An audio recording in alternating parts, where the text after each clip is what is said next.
Seu legado é eterno, suas façanhas perduram pela história. Suas campanhas estabeleceram as bases da Europa medieval, ele restaurou no Império Romano e expandiu o cristianismo pelos povos pagãos. Seu nome é Carlos Magno. No ano de 768 de Nosso Senhor, o rei Pepino morreu, e Carlos Magno e seu irmão se dividiram em dois. O reino dos francos, Carlos Magno governaria a costa norte e oeste, enquanto Carloman governaria o interior do reino e a costa sul. Carlos Magno não enfrentaria seu irmão, então todos os seus esforços estariam centrados em melhorar sua parte do reino. O primeiro objetivo foi a Aquitânia. Pepino já havia lançado uma expedição vitoriosa contra os rebeldes que haviam se levantado em armas nessas terras, mas agora eles haviam se rebelado novamente. O Naldo se rebelou com a intenção de proclamar a independência da Aquitânia. E, claro, Carlos Magno não podia permitir isso. Reuniu suas tropas e pediu ajuda ao seu irmão Carloman. Estava seguro de que uma campanha juntos uniria ambos os reinos e evitaria futuros conflitos. Eles se reuniram em Moncontour, mas lá Carloman recusou ajudá-lo com tropas ou suprimentos, e tão logo chegou, retornou ao seu reino. Carlos Magno estava perplexo, mas não podia fazer nada a respeito. Ele marchou com seus homens para o sul e aos poucos os povoados se rendiam sem lutar. Eles foram enganados por Naldo para se levantarem em armas contra os francos. Chegaram notícias de que o Naldo havia fugido mais para o sul, para onde estavam os gascones. Carlos Magno enviou um embaixador a este povo, convidando-os a se renderem a ele, a aceitar sua autoridade. Os gascones aceitaram sem hesitar um único instante. Entregaram Aldo ao rei franco. A Gitânia havia sido apaziguada. Mas então, no ano 771, Carlos Magno morreu, e os francos dessas terras nomearam Carlos Magno como rei. Então ele se tornou o único rei de todos os francos. Mas sua cunhada e seus sobrinhos não concordavam. A viúva de Carloman pegou seus filhos e todos fugiram juntos para o reino lombardo, liderado por Desidério. Obviamente, isso irritou Carlos Magno, mas ele não respondeu de forma alguma. O que ele fez foi informar ao Papa que estava preparando uma campanha para converter os saxões ao cristianismo.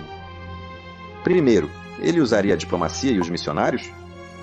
Mas se essa estratégia falhasse, o que ele já estava fazendo há algum tempo? As armas. As armas francesas falariam?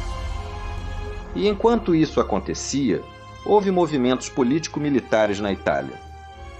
O Papa Adriano solicitou a Desidério, do qual acabei de falar, a devolução de terras aos estados papais. Claro, os lombardos, ao ouvir este pedido, zombaram e decidiram responder. Desidério reuniu seu exército e marchou para o sul, tomando território dos estados papais como resposta e sitiando a própria cidade de Roma. O Papa Adriano, temendo perder todas as suas posses, pediu ajuda a Carlos Magno para que, assim como seu pai fez, apoiasse a Igreja Católica. Carlos Magno aceitou o desafio, enviou uma mensagem ao rei lombardo solicitando a devolução dos territórios conquistados à Igreja Católica, bem como a entrega daqueles territórios que o Papa Adriano estava solicitando. Além disso, ordenou o cessar imediato das hostilidades lombardas contra a Igreja Católica. Desidério recusou-se a assinar tal proposta, pois era uma afronta contra seu povo. Carlos Magno já tinha um casus belli decente, mas claro, Carlos Magno já tinha a campanha contra os saxões pronta. Então ele decidiu que primeiro cuidaria deles e depois marcharia para a Itália para colocar os lombardos em seu lugar. Antes de lançar a campanha, devo notar que os saxões se dividiam em 4 grandes grupos. Westfália, que era a parte ocidental, Estfália, que era a parte oriental, e no meio temos Nordalvíngia no norte e Angria no sul. Não é que culturalmente se diferenciavam muito, era realmente uma classificação em função de sua origem. E agora sim, o monarca franco decidiu lançar sua campanha. Carlomagno partiu com seu exército do Reno, tendo como primeiro objetivo a cidade de Eresburgo. Um fato curioso é que o exército franco tinha uma grande quantidade de bispos e monges, demonstrando que sua intenção era converter a população à santa fé. Chegaram a Eresburgo e, após um breve cerco, a cidade caiu nas mãos dos francos. A partir daí, Carlos Magno dedicou-se a destruir as defesas saxônicas daquelas cidades da zona que eram capturadas. Desta forma, avançavam como um rolo compressor até chegar ao rio Bézer. Uma vez lá, propôs a paz aos saxões, e estes aceitaram, entregando reféns como prova de que não se armariam nos territórios que agora estavam em posse dos francos. Na primavera do ano 773, Carlos Magno reuniu seu exército novamente e rumou para a Itália. Certamente, ele tinha claro que, apesar de ter reféns, os saxões provavelmente se rebelariam, pois a fé é muito poderosa, mas ele precisava resolver os problemas da Itália. Era muito conveniente para ele se dar bem com o Papa, mas ele não tinha apenas a intenção de parar as disputas entre lombardos e o Papa, não é? Agora, seu objetivo era conquistar todo o reino lombardo. Seu exército cruzou os Alpes, como Aníbal fez séculos atrás, e se aventurou na Itália assim que desceu dos Alpes. Os francos se depararam com o exército lombardo, liderado pelo próprio Desidério, entrincheirado em Susa. Não se conhece o tamanho de cada um dos exércitos, mas sabe-se que os francos se formaram em ordem de batalha e atacaram os lombardos. Os últimos não resistiram ao ímpeto inimigo e quebraram fileiras. Desidério ordenou a retirada geral, dividindo seu exército em dois. Ele iria até Pavia, onde se entrincheirou, enquanto outra parte do exército, liderada por seu filho Adalgis, fez o mesmo. Mas em Verona, Carlos Magno, sem quase tropas nas proximidades, foi tomando uma a uma as cidades italianas mais próximas ao território dos francos. E, finalmente, em setembro do ano 773, foi a vez de Pavia. Ele sitiou a cidade, se preparando para um longo cerco, pois o monarca inimigo havia conseguido levar suprimentos para a cidade. Deixou uma parte do exército cercando a cidade e partiu com o resto para tomar os arredores. Dirigiu-se a Verona, consciente de que lá havia uma grande quantidade de tropas lombardas lideradas pelo príncipe. Por isso, deveriam ser sitiados e impedidos de se moverem. No entanto, Adalgis abandonou a cidade e seus homens ao saber da aproximação de Carlos Magno e fugiu para Constantinopla. Os lombardos, ao verem que seu próprio príncipe os havia abandonado, abriram as portas e entregaram a cidade. Enquanto isso, Desidério se mantinha firme, ainda confiando que seus duques e condes estariam reunindo um exército para salvar seu amado rei. Nada mais longe da realidade, a nobreza lombarda havia jogado a toalha. E eles podem ser culpados em parte de traidores, mas pode-se também entender que a população estava cansada de tantas guerras e não se importava em se submeter a outra força dominante? Deve-se levar em conta que nos últimos 300 anos, a Itália esteve nas mãos do Império Romano do Ocidente, nas mãos de Odoacro, depois nas mãos dos ostrogodos, depois do Império Romano do Oriente, depois dos lombardos e agora dos francos. Portanto, no ano 774, Desidério depôs as armas e abriu as portas da cidade, entregando não apenas Pavia, mas todo o reino lombardo. Nesse momento, Carlos Magno assumiu o título de Rei dos Lombardos, ficando então como Carlos Magno, Rei dos Francos e Lombardos. Devolveu ao Papa os territórios que os lombardos lhe haviam arrebatado e, além disso, entregou aqueles que o papado reivindicava. Com isso, ficava em bons termos com a Igreja Católica. Algo muito importante que ajudaria Carlos Magno no seu futuro. Mas enquanto isso acontecia, os saxões se rebelaram, atacaram a cidade de Eresburgo e a reconquistaram. Repetiram o mesmo com a cidade de Sigurgo, mas falharam ao tentar tomar Curaburgo.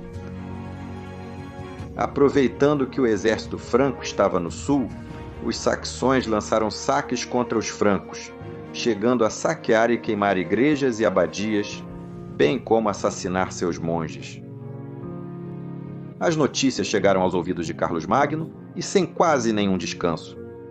Em janeiro do ano 775, o monarca franco reuniu seu exército e decidiu partir para o norte. Mas isso já é melhor. Deixamos para o próximo vídeo.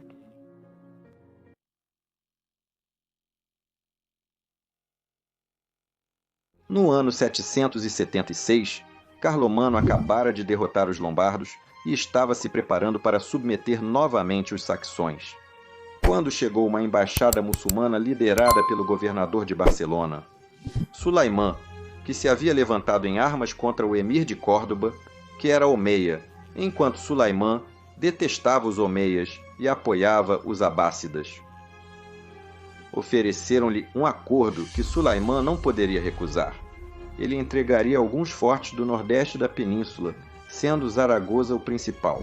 Em troca da ajuda dos francos para derrotar o emir e permitir que eles fossem independentes e favoráveis ao califa, Carlos Magno só poderia se beneficiar desse acordo. Os muçulmanos já haviam invadido seus domínios 2 vezes, e embora tenham sido derrotados em ambas as ocasiões, como na Batalha de Tours, que te deixo aqui em cima, estava seguro de que os muçulmanos tentariam novamente? Deveria levar a guerra para o outro lado dos Pirineus, aceitou o acordo e começou a preparar um grande exército de conquista. Estabeleceu 2 exércitos diferentes. Uma coluna cruzaria os Pirineus pelo leste, enquanto a outra, dirigida por ele pessoalmente e acompanhada por Sulaimã, faria isso pelo oeste, pelo passo de Roncesvalles. Na primavera do ano 778, com as neves já derretidas, os francos iniciaram a marcha.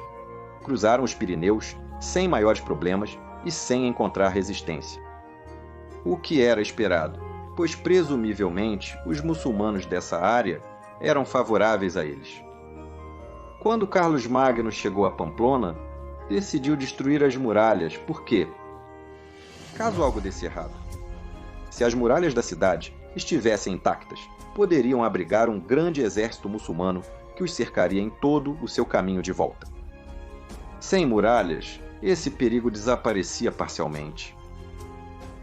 Deixou um pequeno contingente na cidade e prosseguiu seu caminho para Zaragoza, a primeira cidade que seria entregue a ele sem oposição. Lá ele encontrou a outra coluna, mas quando foram entrar na cidade, as portas dela se fecharam. Acontece que o governador da cidade havia sido deposto por um golpe de Estado, e agora sob seu comando estava Hussein al-Ansari, também hostil aos Omíadas, mas que naquele momento preferia se posicionar contra Suleimã e Carlos Magno. Problema grave. O monarca franco estava em uma encruzilhada. O cerco de Zaragoza seria muito longo, e embora tivesse homens mais que suficientes para tomar a cidade, o que não tinha eram suprimentos. Também não podia ir tomando outras cidades, pois perderia homens e poderia ser derrotado por uma força muçulmana de reforço. O mesmo ocorreria se enviasse partidas de rapina. Estas poderiam ser atacadas e seu exército iria diminuindo aos poucos. Uma linha de suprimento deste território franco era impensável, pois seria muito perigosa e quando chegasse o inverno seria impraticável. Poderia usar Pamplona como base de operações, mas por não ter muralhas, não poderia defendê-la contra um grande exército inimigo. E se fosse derrotado, a fuga seria caótica, ainda mais se fosse no outono ou inverno. O melhor era recuar. Carlomagno aceitava que havia falhado e se retiraria para o território franco. Veria no ano seguinte o que faria. Tomou Sulaimão como refém para manter o povo muçulmano à distância e partiu para o oeste em direção ao passo de Roncesvalles, por onde havia chegado. A caminho do passo. É possível que Carlos Magno tenha entregue Sulaimão aos seus filhos para tentar garantir um retorno seguro, ou que os filhos o resgatassem. O fato é que Carlos Magno ficou sem Sulaimão como seguro de vida. Os francos, além disso, foram saqueando todas as cidades em seu caminho, ficando com alimentos, ouro e joias como espólio de sua campanha. Desde Pamplona, os francos foram vigiados por crescentes colunas de muçulmanos, uma mistura de guerreiros e camponeses armados. Finalmente, os francos chegaram à entrada da passagem pelos Pirineus, que os levaria de volta ao seu reino. Ele organizou uma longa coluna com o comboio de bagagem na retaguarda, protegido por tropas a pé distribuídas entre os carros e por cavalaria atrás. Com essa disposição, suas tropas começaram a se aprofundar. Pelo desfiladeiro, grupos de tropas armadas se posicionaram nas alturas do desfiladeiro, na área entre Roncesvalles e Baltarlos. Não está claro o ponto exato. O fato é que conforme o trem de bagagem tomava inclinações no caminho, ficava para trás em relação ao resto da coluna, também retardando a cavalaria pesada que vinha atrás. Com a queda do anoitecer, quando já era difícil para o trem de bagagem ser visto pelo resto da coluna franca, os emboscadores lançaram seu ataque.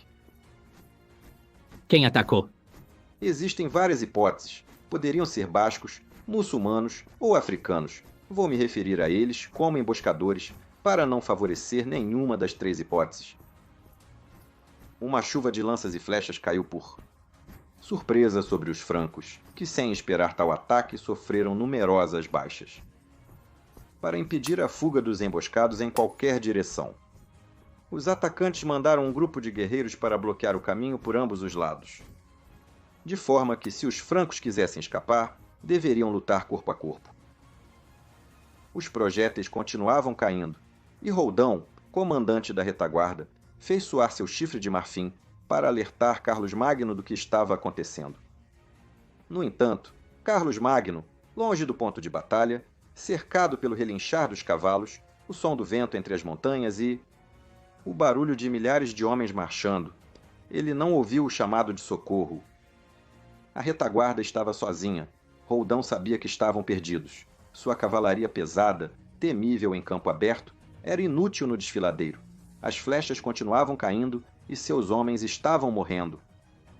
Ele não tinha arqueiros para responder ao fogo, então só podia confiar em se proteger uns aos outros sob seus escudos para evitar serem atingidos. Roldão ordenou à sua cavalaria que desmontasse e lutasse a pé, para ser um alvo muito menor e poder repelir com mais facilidade qualquer ataque inimigo. E, de fato, este não demorou a acontecer. Quando os francos já haviam sido desgastados pelos projéteis, os atacantes desembainharam suas armas e carregaram colina abaixo contra os francos. A carga em si já foi um estrago. A velocidade dos emboscadores, ao carregar morro abaixo, fez com que os francos tivessem brechas ao longo de toda a coluna. No entanto, a qualidade dos francos era muito superior, pois esse exército havia estado lutando por muitos anos, seja entre eles contra os muçulmanos, contra os lombardos ou os osigones, por isso eram guerreiros experientes. Além disso, a qualidade do seu equipamento era melhor.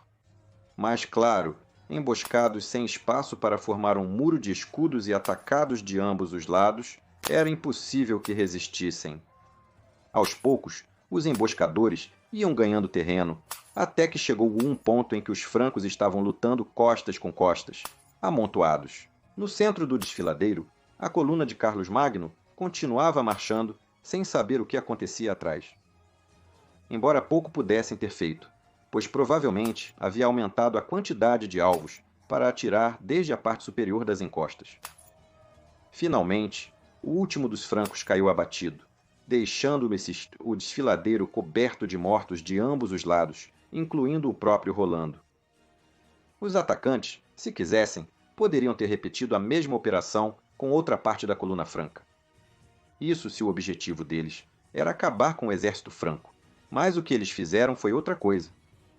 Os emboscadores se dedicaram a saquear o trem de bagagem, recuperando todo o tolbutim que os francos haviam arrebatado e pretendiam levar para a França. Quando Carlos Magno atravessou os Pirineus com seu exército, ele ficou esperando o trem de bagagem, mas após várias horas, entendeu que este nunca sairia, que algo havia acontecido com eles. Mas o pior era ter perdido a cavalaria pesada da retaguarda, embora numericamente a derrota não tenha sido muito grave. Sim, teve um enorme custo político, pois o que parecia ser um simples passeio até Zaragoza para tomar a praça se transformou em uma fuga, na qual ele perdeu todo o Ibotim. E a cavalaria pesada de retaguarda? O saldo era completamente negativo. Carlos Magno decidiu retornar à Saxônia, onde os saxões causariam novos problemas. Mas com certeza ele sabia que Al-Andalus era um prêmio muito bom para não tentar conquistá-la novamente. Os francos logo estariam de volta.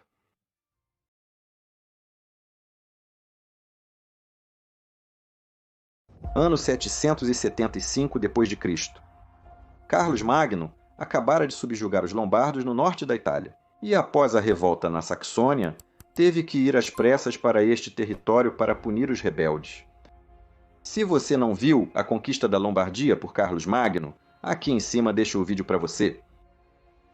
A expedição de punição foi rápida. Primeiro, ele tomou Ciburgo, reconstruiu as defesas, deixou uma guarnição e partiu rapidamente para Eresburgo, onde fez o mesmo.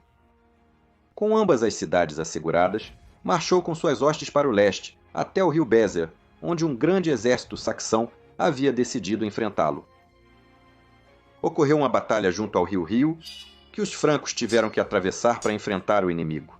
Mas eles fizeram isso e sagraram-se vencedores. Com o exército saxão destruído, prosseguiram até o forte de Sigiburgo e o conquistaram. Nesse momento, Carlos Magno decidiu que precisava acelerar o processo de conquista e, para isso, dividiu seu exército em dois. Uma parte ele enviou para limpar todo o vale de Esbeze, enquanto ele mesmo comandava a outra metade. Contra os estfalianos, sob a liderança de Esi, não parece que houve muita resistência nesta área. Portanto, de forma mais ou menos rápida, o território foi conquistado pelas forças imperiais. Com a Estfália subjugada, Carlos Magno partiu para o sudoeste, onde ficava a Angria. Os angrianos eram liderados por Brum, e novamente, após ver o poderio franco, a Angria se submeteu ao poder de Carlos Magno. A conquista parecia estar indo como seda. Uma vez que Estfalia e Angria estavam submetidas, eles deveriam ir atrás do último território. Vocês se lembram qual era? Sim, Nordalpindia. Mas ele não pôde ir, porque os saxões da Westfália pareciam não estar totalmente subjugados. E se levantaram em armas. Liderados por Widukind. Lembre-se deste nome, o líder saxão enfrentou Carlos Magno em campo aberto, mas foi derrotado e seu exército desmantelado. Para evitar ser capturado, Widukind fugiu para o norte. O inverno se aproximava, mas além disso, ele recebeu notícias de que os lombardos estavam causando problemas. Embora não seja sobre a conquista da Saxônia, vou contar sobre essa pequena rebelião, porque é curto. Os duques lombardos, Friuli e Spoleto, se rebelaram contra o poder carolíngio. É possível, embora não seguro, que estes tenham sido apoiados economicamente pelos ávaros. O fato é que Carlos Magno cruzou os Alpes e enfrentou as forças rebeldes. Em pouco tempo, os inimigos foram derrotados e suas cidades reconquistadas. Parecia que, por um tempo, o norte da Itália estaria em paz, mas não foi assim. Saxônia. No ano 776, Carlos Magno teve que voltar ao norte, porque os saxões haviam se rebelado novamente. Não apenas tomaram, mas destruíram a fortaleza de Eresburgo. Novamente, liderados por Virugin, Carlos Magno entrou em Saxônia por Worms. Os líderes saxões, pegos de surpresa, se renderam e se converteram ao cristianismo. Carlos Magno restaurou Eresburgo e construiu uma fortaleza em Carlsburgo. No entanto, o líder saxão mais importante, Widukind, fugiu para a atual Dinamarca, onde começou a preparar uma nova revolta. Em 778, Carlos Magno partiu para lutar em outra frente. Sabe qual? Correto? A invasão do Emirado de Córdoba e a subsequente Batalha de Roncesvalles. Deixa o vídeo aqui em cima, caso não tenha visto. O fato é que sua ausência serviu para que os saxões causassem novos problemas. O que resultou que no ano 782, Carlos Magno reunisse um exército, cujo objetivo seria derrotar um novo exército, saxão, liderado novamente por Widukind, que havia retornado à Saxônia desde a Dinamarca. O saxão agrupou suas tropas nas montanhas de Sumtel, de onde podia controlar o rio Besser. Lá, ele construiu um acampamento fortificado onde pretendia derrotar as tropas francas. A posição dos saxões era muito boa. 3 dos 4 lados do acampamento estavam protegidos por encostas íngremes, então os francos só poderiam atacar de um ponto. O exército franco, que se encontrava em Eresburgo, tinha cerca de 3.000 guerreiros, enquanto os rebeldes eram cerca de 4.500. Carlos Magno não liderou o exército pessoalmente, mas sim estava liderado por 4 comandantes, que já veremos o que ocorreu. A cavalaria franca era liderada por 3 generais veteranos, os quais queriam levar a glória e não compartilhá-la com o 4º comandante que liderava a infantaria. O que eles fizeram? Pois a cavalaria franca, em um ato suicida, deixou a infantaria para trás, avançou e carregou de forma desorganizada contra os saxões. Foram destroçados. Os saxões conseguiram manter sua posição graças às suas pesadas lanças e à cobertura de seus arqueiros, e acabaram com a maioria da cavalaria. Teodorico da Carolíngia, comandante da infantaria, ao saber deste desastre, ordenou a retirada. Carlos Magno, que estava na Baviera quando recebeu a notícia, partiu com seu próprio exército para a Saxônia, e sem necessidade de combater. Os saxões se renderam novamente e Widukind fugiu para a Dinamarca novamente. O rei franco decidiu dar um castigo exemplar aos saxões.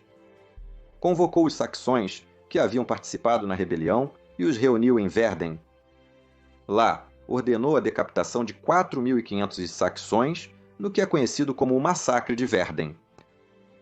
Carlos Magno precisava demonstrar à Europa que se alguém o desafiasse, seria duramente punido. Era algo detestável, mas o rei considerou necessário. Além disso, proibiu as religiões pagãs, punindo severamente aqueles que não praticassem o cristianismo. Lembremos que seu casus belli, pelo menos o oficial, era que ele deveria converter os saxões ao catolicismo. Pois bem, com essas leis-si, deu um passo nessa direção.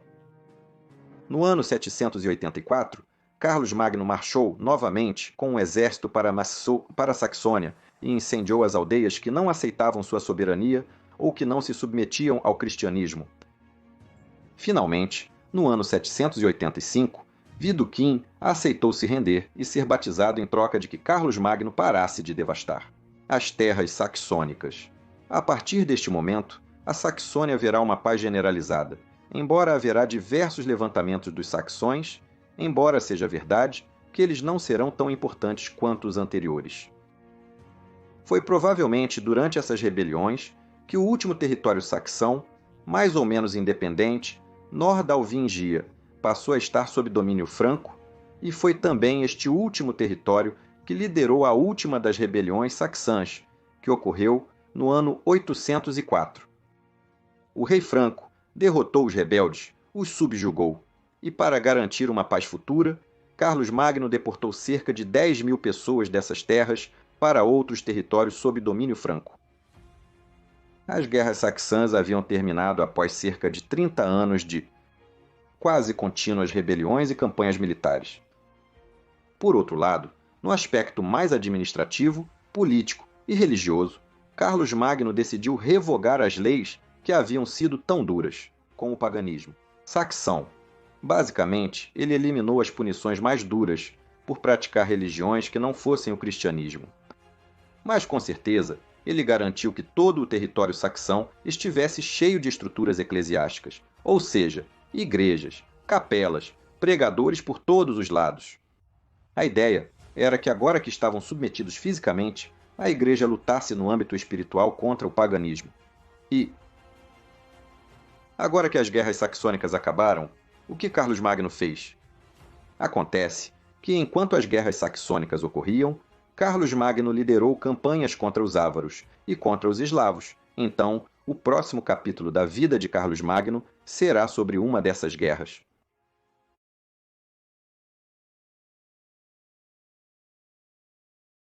No ano de 787, Carlos Magno decidiu que iria anexar Baviera, último ducado independente da França, e para isso convocou o Duque da Baviera com a intenção de que jurasse vassalagem.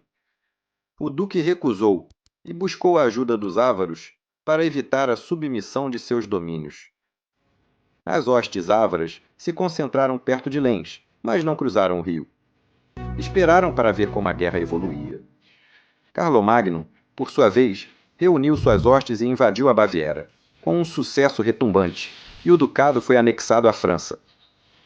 Os ávaros reagiram à ameaça, enviando 2 ataques simultâneos contra os francos, um contra os territórios ao norte da Itália e outro do outro lado do Danúbio. Os ávaros conseguiram saquear e obter espólios, mas foram expulsos pelas tropas imperiais. O Kagan Navarro tentou alcançar a paz com Carlos Magno, mas este estava ciente de suas possibilidades de submeter este povo. Com os saxões quase submetidos, cuja guerra você pode ver no link que tem aqui em cima, ele podia concentrar todas as suas forças nesse projeto. E aproveito para pedir que você se inscreva, se gosta do meu conteúdo, e que considere se juntar ao Patreon do canal, para acessar conteúdo exclusivo, como a segunda parte da série de Júlio César, e acesso aos novos vídeos antes de sua publicação, continuo. Ambos os povos começaram a concentrar seus respectivos exércitos. Os ávaros, junto a Lens e Carlos Magno, em Regensburg. O exército franco era uma mistura de saxões, frísio, francos, turíngios, alamanes e bávaros. Os ávaros, por sua vez, confiavam sua defesa a uma série de fortalezas estrategicamente distribuídas pela fronteira. Essas fortalezas são curiosas e são conhecidas como anéis ávaros. Consistiam em uma série de muros concêntricos, com vegetação sobre estes e com as portas não alinhadas entre si, de forma que qualquer exército atacante teria que superar as defesas com grande custo. E a ideia era que Carlos Magno se desgastasse atacando estas fortalezas, pois se não o fizesse, suas linhas de suprimentos ficariam expostas a ataques ávaros originados desses anéis. No ano de 791, começou a primeira campanha de invasão. A estratégia consistiu em lançar 3 colunas de diferentes direções. Uma, sob o comando de Teodorico, marchou pela margem norte do Danúbio. A segunda, sob o comando de Carlos Magno, marchou pela margem sul do mesmo rio. E a terceira e última, liderada por seu filho Pipino, marchou da Itália. Os ávaros, como acabei de comentar, confiaram a defesa às suas fortes fronteiras e, para negar aos francos qualquer recurso possível, empregaram a estratégia de terra arrasada. Arrasando seus próprios campos e aldeias, enquanto retiravam o exército para evitar uma batalha campal contra o monarca carolíngio e suas hostes, enquanto Carlos Magno e Teodorico tomavam os fortes fronteiriços no noroeste, Pipino se aventurou em território ávaro e se deparou com um exército inimigo. A batalha não durou muito e os francos conseguiram sua primeira vitória em território inimigo. Quando a notícia chegou aos ouvidos de Carlos Magno, ele ordenou que sua coluna e a de Teodorico avançassem e adentrassem em território ávaro. Alcançaram o rio Raba, mas então houve uma reviravolta dramática nos acontecimentos. Desencadeou-se uma intensa epidemia equina propagada pelos mosquitos. O resultado: 90% dos cavalos franceses morreram. E claro, a maior parte do seu exército era cavalaria, então de repente estavam desarmados. O monarca franco não teve outra escolha, ordenou a retirada, temendo que os sábios, também com um exército montado, os perseguissem e dizimassem. Mas isso não ocorreu, porque os sábios também perderam a maioria de suas montarias. A campanha durou apenas 52 dias. Carlos Magno estabeleceu-se na Baviera e imediatamente começou a preparar uma campanha contra os sábios, que que não seria lançada até anos depois. E eu pergunto a vocês, o que Carlos Magno tentou construir no ano 793? Deixem nos comentários a sua resposta e veremos se vocês acertaram. Agora vamos continuar e pular para o ano 795. O Kanato Ávaro se desmoronou. Houve uma série de disputas entre as diferentes famílias, chegando a morrer o próprio Khan e até mesmo um líder ávaro de nome Tudum. Jurou vassalagem a Carlos Magno e se juntou ao lado dos francos. Nesse mesmo ano, Éric, duque de Friuli, decidiu aproveitar a divindade ávara e, em nome de Carlos Magno, invadiu o Kanato. Embora o exército não fosse liderado por ele, ele nomeou o eslavo Boimir como comandante de suas forças, enquanto ele permaneceu em seu ducado. A campanha militar foi relativamente simples, devido aos conflitos internos que os ávaros tinham. O duque conseguiu tomar vários anéis ávaros, apoderando-se dos suculentos tesouros que eles guardavam no anel interior. Ademais, ele conquistou várias aldeias e capturou muitos prisioneiros. Vale destacar que ele conseguiu capturar e saquear a fortaleza capital do Khan, cuja localização exata é desconhecida. Só se sabe que estava entre os rios Danúbio e Tisa. Ele também conseguiu um bom punhado de cavalos que ajudariam a substituir todas as montarias perdidas durante a primeira campanha de invasão. Bem, a estes e aos que ele perdeu, durante a terrível emboscada que sofreu em Roncesvalles, depois de tentar tomar a cidade de Zaragoza. Deixo o link do vídeo acima, caso não o tenha visto.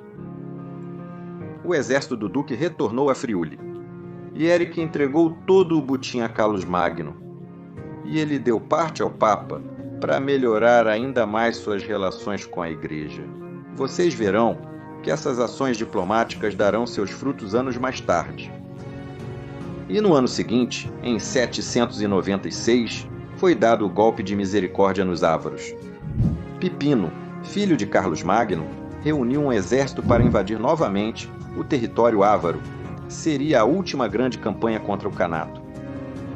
Carlos Magno enviou bávaros, francos e aramanes para seu filho como reforço, através dos Alpes. O duque de Friuli, Eris, decidiu também apoiar a invasão e enviou tropas para Pipino para sua próxima campanha.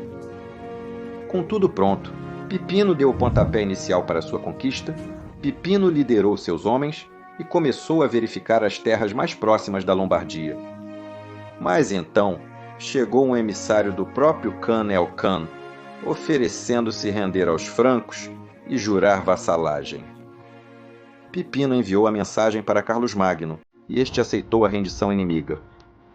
No entanto, uma parte dos ávaros se recusou a se render e fugiu para o leste. Todo o território, até o Danúbio, foi conquistado. Por sua vez, os búlgaros conquistaram o território ávaro. Desde os Cárpatos até o rio Tisa, o Kanato ávaro desapareceu. Pipino ordenou o envio de clérigos ao território recém-conquistado. Para quê? Para assim converter os habitantes ao catolicismo? Lembremos que este era um dos casos bélicos que Carlos Magno havia usado contra os saxões. A leste do rio, Enns, foi constituída a Marca Ávara, que era uma espécie de colchão de segurança que os francos teriam contra ameaças externas. O comando militar da marca recaiu sobre 3 pessoas, uma das quais foi Éric, o duque de Friuli, que conhecemos há alguns minutos. No ano 800 da nossa era, especificamente no dia 25 de dezembro, Carlos Magno foi coroado pelo Papa Leão III, imperador dos romanos. Assim, a figura de Carlos Magno foi vista como o herdeiro do Império Romano. Com este título, Carlos Magno poderia ter reivindicado o Império Bizantino. Mas para evitar problemas e uma guerra certamente muito sangrenta, ele descartou essa possibilidade, pelo menos por enquanto. Há alguns historiadores que marcam este momento como a origem do Sacro Império Romano Germânico, mas a maioria simplesmente o descarta. Poderia ter sido a semente, mas o Sacro Império não veria seu nascimento até muitos anos depois. O agora Império Carolíngio era uma grande potência que rivalizava com qualquer oponente do mundo conhecido.